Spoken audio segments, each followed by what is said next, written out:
Hello everybody, and welcome to AmateurCast, where I get in you and your replays to be casted for my entertainment and hopefully to help you improve a little bit as well. I'm your host, ZookaMan, and we're going to be going into a ZVP. Without further ado, I'm going to go ahead and introduce our two players. There's something here to point out here, guys, before we get on going with this replay. You may notice that I've been a little bit dry lately, and by dry I mean completely dry, as I haven't been really posting up a lot of videos up here on my YouTube channel for various reasons, but now I am coming back to it. I am getting some more casts done, obviously, as this this video will kind of show, and this is going to be kind of my return replay to the to getting back into things. School, of course, just started for me, so I'm going to try to get as much as I can do done in general. But I'm back, we're good, and I'm going to go ahead and introduce our players now that I got all that out. Now, down here in the bottom left of the map, Deadwing Ladder Edition, we have Mephisto as the red Zerg player, who's going to be dropping down at 14 pool. His opponent on the opposite side of the map, he's Protoss, he's blue, it's ajuc, which is a kind of an interesting name. I don't think I've seen anything really too similar to that. Both of these players, of course, a little bit clanless, and I completely wasn't paying attention while we were loading into this game, so I'm not sure exactly what league it is. I believe it's gold, though. Nobody quote me on that, but I believe it is gold. So examining the matchup a little bit, seeing what's going on from either side of the players, we'll be seeing it for the Zerg player going for obviously earlier expansions into Lings. I know that Roach Hydra, Ling, Ling Roach, timing attacks like that are very popular as far as hitting the Protoss player when they're on a little bit of a more advantageous positioning.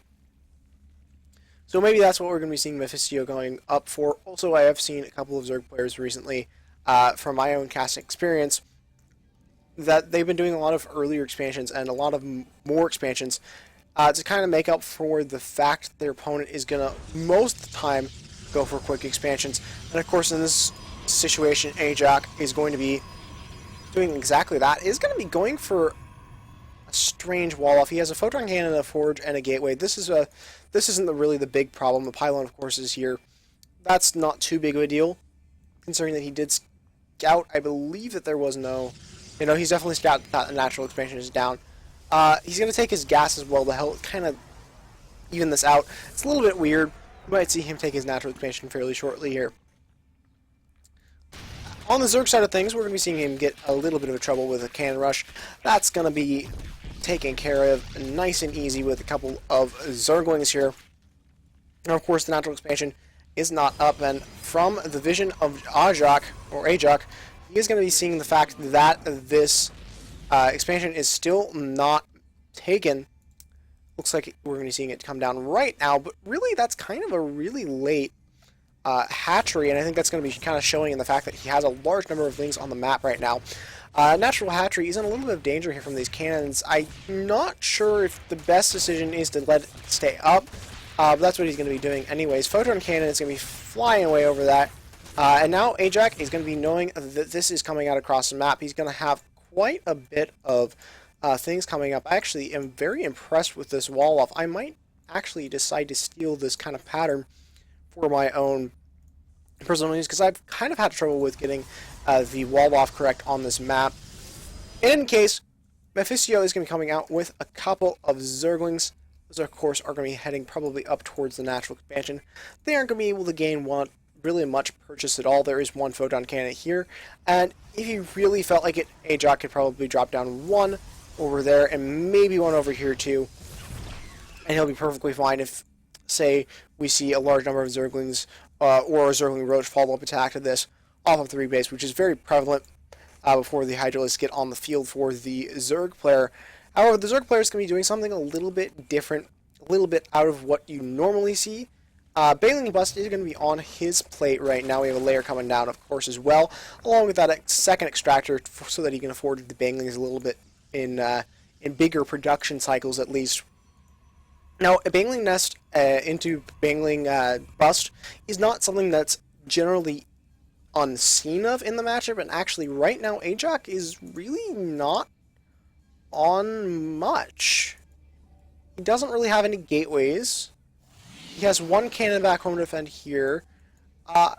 Warwick Attack's actually going to start kind of late from him. I think that was because he delayed his gas so long. So this actually might do a monumentous amount of damage. ajuc is going to have only one Zealot here, making another pylon to try to halt the Zerglings, at least for a little bit. And actually, he's going to be able to do so. This Photon Cannon is up to 8 kills, 9 kills. This Photon Cannon is a killer, but I think ajuc is going to be perfectly fine with this. The Zerglings are not going to be able to get up into the base. And really, his walling off is really pretty good as far as that goes.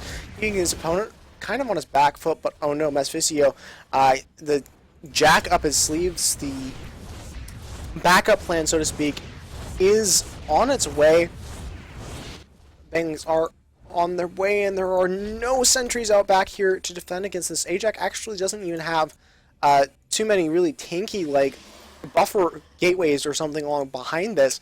I don't think he has any expectation that this is coming out on the field right now, and lots of more Zerglings are moving out right now. Of course, Mephisto is in a kind of a position where he's going to have to do damage here. If the Protoss player gets out the sentries he needs, gets out the gateways he needs, and holds this off without a monumentous amount of damage, especially in the probe department, the Zerg player will be at a very big disadvantage. But here comes the Banglings rolling into the wall.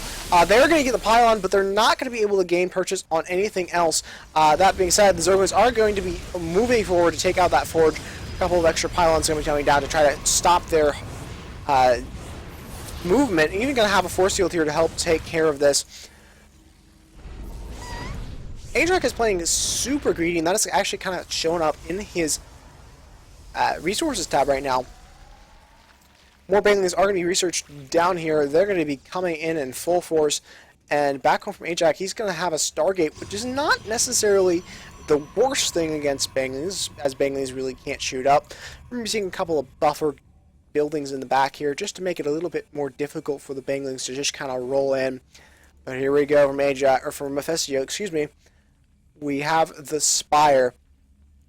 Now what I suggest here... Ooh, we're seeing the Banglings. We're going to actually back up real quick for that. Oh, goodness. I do not know how to do that. Oops. So, we're just not going to go back up. We're just going to...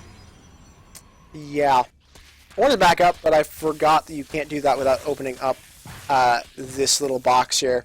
And as I don't really have anything to go over this right now, it makes it a little bit difficult. Oh, well, we're just going to tack that up to a bad engagement and me not really paying attention while making another point. I still would like to see a third base drop down here from our Zerg player, especially considering the fact that he's wanting to go up onto Mutalisk production. And for those of you who don't know, Mutalisk costs a lot of gas in the bank to really be able to use effectively. To get a Muta Cloud, you need a lot of gas. It's 100 for each Mutalisk. Actually going to have a little bit of units getting trapped in here, so hopefully the Banglings roll in here and take out this gateway. But the third base definitely is going to be helpful for him for getting additional gas. Looks like we're going to be sending one Zergling in. The rest are going to decide, maybe not. Maybe we will, maybe we won't. At this point, Mephisto really needs to be working on his transition off of this. Of course, we do see the fact that he did go up into Mutalisk production, or at least he's going to be starting Mutalisk production here. Third hatchery is on its way. A little bit late, I think. At this point, he could probably even afford a fourth hatchery, as he's keeping his opponent very well tucked up in his base. And ajuc really is not going to be investing into too many units, which I find very curious. Now, what he's going to be doing from following this up is going to be going up into Void production, with the +1 in the air, of course. And that's just a kind of an interesting decision. I guess I understand that fact if he's going for roaches. If he knows that his Zerg player is going to be going for roaches. But at this point, he scouted the Zerglings, he scouted the Banglings, and Zergling Bangling Muta is an extremely popular strategy. Maybe not used too much in versus Protoss, because Banglings just in general aren't necessarily worth it versus Protoss. He's going to be transitioning over into Phoenix Tech now. I wouldn't even be surprised to see him drop down an additional Stargate. Looking over at his vision, he is going to scout the Spire. I believe there's a hallucinated Phoenix Scout. So, of course, going to be able to react accordingly as opposed to just kind of making a blind pick. But that being said, we have Mutalisk already on the map, 3 or 4 in this little cloud, and more coming along as we speak. Of course, these Zerglings are going to be keeping an eye on that third base, making sure the Protoss player cannot expand. And that, as a Protoss player, is the most, both the most annoying and both and frustrating as well. When you just can't take that natural, or excuse me, can't take that third, so you don't have the gas protection to build what you need to build, i.e. Colossus, i.e. Phoenixes. We're going to be seeing additional Stargate coming down in the back, which I do agree with to help deal with the Mutalisk reduction. The question is, will they be enough by the time those Mutalisks decide to move on over across the map? Looking over at our vision from our Zerg player, he doesn't really know much beyond this over here. He does have a quick scout up in the main base, so he can assume that they're probably going to be seeing Void Rays or Phoenixes. So I guess even being able to scout that Stargate might have kind of been a bad decision to go up into Mutalisk production off of that, unless he thinks he can overpower his opponent off of more bases. And even then, that's a little bit of a curious decision to go up into Mutalisk production. But this is Gold League, so maybe he's following a build order. And the build order just goes into Mutalisk and doesn't really have much deviation. We're going to get on triples or double Stargate and a fleet Bacon in the back of the main base. I did say Bacon because bacon is delicious. We're going to be seeing Mutalisk are going to be getting kind of high in the flock. We have a +1 on the way, and Iron Pearl Crystals are going to be ending the field a little bit late. So he's going to have a little bit more trouble dealing with these Mutalisk production. Of course, he does have the Phoenixes, and I think he has enough count that he should be able to deal with it as long as he micros correctly. Mutalisk are be flying straight into those cannons over there. He's going to be getting one of the Phoenixes. He's not going for the probes because they really kind of could just take the cannons there. There come the Phoenixes here to save those probes. They're the White Knight heroes of all Protoss. Workers. I guess that's just the probe. In any case, we're going to be falling back here from our Zerg player, or Zerg player. He does have +1 on his air units, but doesn't really have much in upgrades as far as that goes, while our Protoss opponent is on 1-1 in the air, as well as that 1 on the ground, and even shields to knock it off, to just finish up on his Anion Pulse Crystals, which are going to help him out in the Mutalisk versus Phoenix battles right now. Of course, we're going to be seeing Mephisto is going to be moving up into his Roach Hydras now, and I think that ajuc is noticing the fact that the Mutalisks aren't coming on in full force. At this point, he's going to probably expect the transition. I would, at this point, be expecting the transition and move up onto his third base and start moving up into his Colossus production, because that's what he's going to need against the Roach Hydra. That being said, the Hydra list, then at the very least, is on the field. Roaches in there. Roach Warriors just finishing up right now as well. So Mephisto is going to have a little bit of time here to get a little bit of drone damage, but not really going to be having that much. He also really hasn't poked outside of his natural expansion to attempt to take a third, whether it's through the rock path or it's where the Zerglings are hiding away. For the safety of the probe that gets sent out, or the units that get sent out, we're hoping not to see that decision. Spore Crawlers are going to be popping up right now, and that's going to force ajuc to fall back. And I think that ajuc, knowing that the Mutalisks aren't coming onto the field and there are Corruptors, is going to probably be safe to assume the fact that the Hydralisks are on their way. And indeed, they are. 18 are on the way, heading straight for that third natural expansion, where they can gather up and be joyous. One Overlord is in danger of falling. Actually, barely misses it. Oh no, ajuc, don't let that live. Don't let that live. Oh, ajuc. Oh, ajuc. He's going to let the Overlord live when he probably could have killed it by sending one of the Phoenixes back home, but he probably didn't notice it. We're seeing a transition over into carriers from ajuc, which I strongly disagree with. As good as carriers are against Hydralisks, it will be very, very easy for the Zerg player at this point to just decide, oh hey, I have Corruptors, I can go kill the carriers. And just like that, the carriers are taken out and being forced out of the fight. Being said, it would force his opponent to have another tech switch, which could go in his favor. So he's going to be swishing on back to the back of that third base. No attempted third base is on the way from ajuc, who's going to be sending in some more Phoenixes, and microing them out a little bit here and there. Phoenixes are going to be roaring up into that main base. They don't give a care about anything right now. Are going to be able to supply block here as Zerg player, but oh no, here comes the Roach Hydras. They're going to be heading straight on up to that natural expansion, where really there's only a couple of carriers, a couple of stalkers, a single sentry, and a couple of zealots here to defend this, and that's not good, as you can see in the army supply. 107 to 62 right now. The good thing is for ajuc is he's going to have all these overlords to snipe on down. But it doesn't matter how many overlords he kills if this army just moves up into the main base and kills him straight outright. Of course, this might be a little bit of buying him time. If he loses most of his overlords, he might fall back here. And it also is going to free up a little bit of supply from ajuc, who's going to be falling back with the Phoenix. Actually going to keep the Phoenixes alive.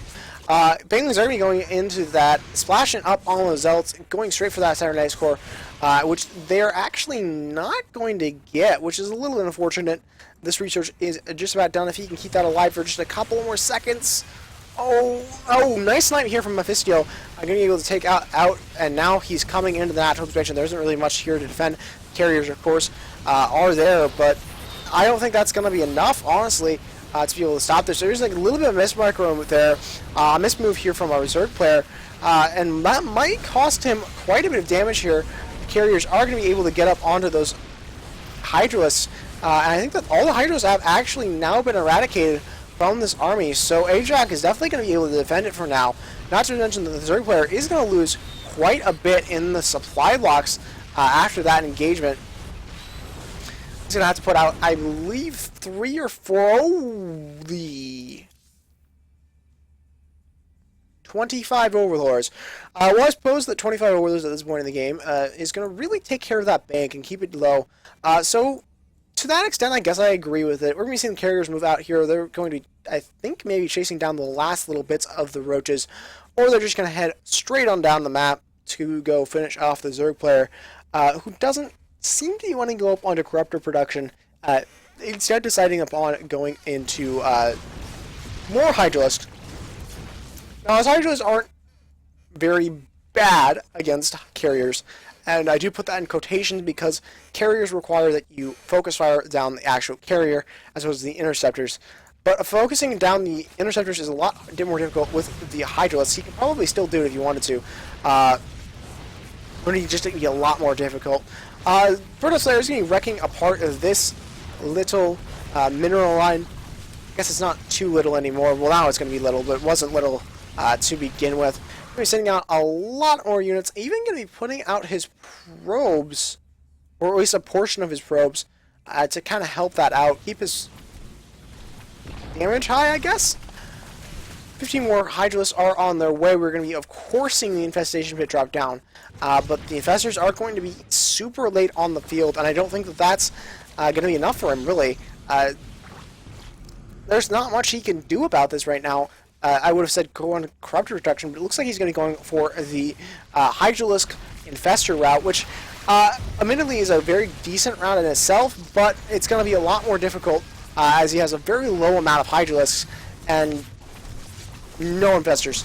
And I think that might just be it. Supply dropping here to 66 from our Zerg player, 80 to 34 army supply right now. And ajuc playing a kind of a weird two-base Protoss Zealot carrier kind of endgame style. It was kind of interesting to see. I'm not sure how I necessarily feel about it,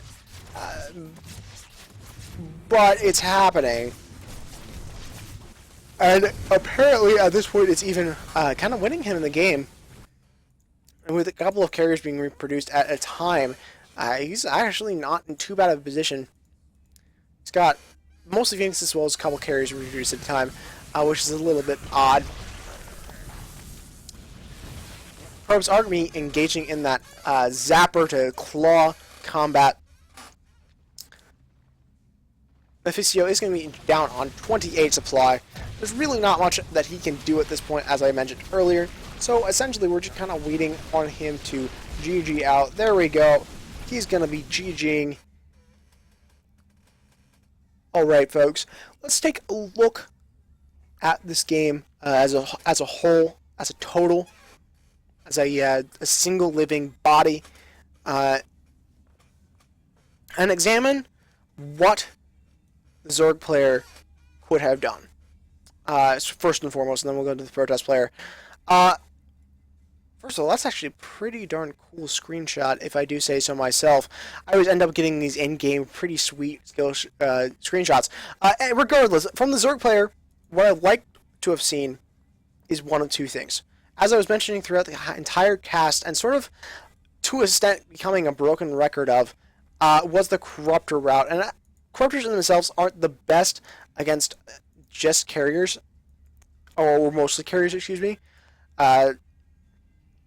Carriers require the Infestor Corruptor combo to make them be effective against a very large number of them. However, I think with a re-macro of Corruptors with the Corrupt and Focus Firing, could be able to take down the carriers we see in the sky. And yes, there are the Zergling or the Zealots on the bottom, but they're really not going to be the main damage dealers and the big problem. Now, the other thing I would suggest, besides the Corruptor Infestor, you can also pull off Infestor Hydralisk. The problem with Infestor Hydralisk, especially for our Zerg player at this point, was that he was just not able to have the gas, nor the producing structures to be able to get out the Hydralisk and the Infestors at the end of that game there. He just really couldn't do it. So that would be the two things I'd say from him. He did a really good job on his money. I believe he did a really decent job on his workers, though I wasn't paying too much attention on that. Now, let's take a yander over on our Protoss player side of things. The obvious one is that I would like to see a third base. I think a third base would have been a very nice addition to his army. He didn't ever really move out to do that, and say this attack failed, he would be only on 118 mineral patch. So a Nexus would be a nice addition to this push out here. Additionally, I would have liked to see him play a little bit safer. I know that his sentry count was very low in the early game, and I'm sure this was because of the fact that he was going up under the Stargate tech. Didn't really necessarily have the gas for it. I would say at this level, and maybe Platinum, 2 sentries early game is probably the least amount that you can do and get by, as long as you don't like completely surprise your opponent like we saw here. Alright folks, I believe that's going to be the main points I wanted to talk about here. If you would like to get your game casted next, please send a replay on over to ZookaMan900@gmail.com, or alternatively, if you like a game casted, either by myself or another caster, you can send them over to the subreddit Cast It, which is where I pull most of my replays, this one included. And if I don't get to it, somebody else will. Now I want to thank our submitter for this replay. I believe it was our Zerg player. I'm pretty sure it was our Zerg player. But of course it might have been just our Protoss player, and I might have just completely bombed it. But regardless, thank yous to our submitter. I hope that this replay was up to your standards, and I hope that you enjoyed it and was able to learn a little bit from it as well. Alright guys, I think that's everything. If you have any questions, as always, please leave them in the comments below. And if you enjoyed this cast, please hit that subscribe button, as it does support me. You can also get this shared around with your friends and other such acquaintances and things. Alright, this has been ZookaMan, and we'll see you guys on the next cast.